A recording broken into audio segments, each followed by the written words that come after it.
নমস্কার। রামনবমী উৎসব কেন পালন করি আমরা করব সে সম্বন্ধে সংক্ষেপে শেয়ার করছি।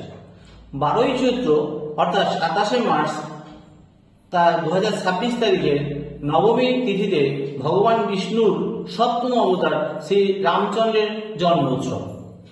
এই জন্ম উৎসবে আপনারা ভোরবেলা উঠে স্নান করে পরিষ্কার জামা কাপড় পরে রামদেব এর মন্ত্র ও সূর্যদেবের মন্ত্র আপনারা পাঠ করবেন এবং আপনার জীবনে যে স্থায়িত্ব প্রসপারিটি বাড়বে এবং বাস্তু সমস্যা থেকে আপনারা মুক্তি পাবেন।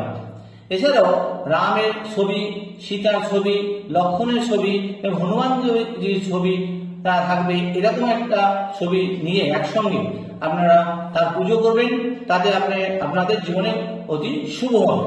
এছাড়া ওই দিন সকালে আপনারা পূর্ব দিকের ঘরের যে ঘরে থাকেন সেই ঘরের পূর্ব দিকের দেওয়ালে সূর্যদেবের ও চন্দ্রদেবের ফটো লাগাবেন এবং 7 হর্সেস 7টা ঘোড়া, সাদা হতে পারে ঘোড়া, আপনার পূর্ব দিকে দেওয়ালে লাগাবেন।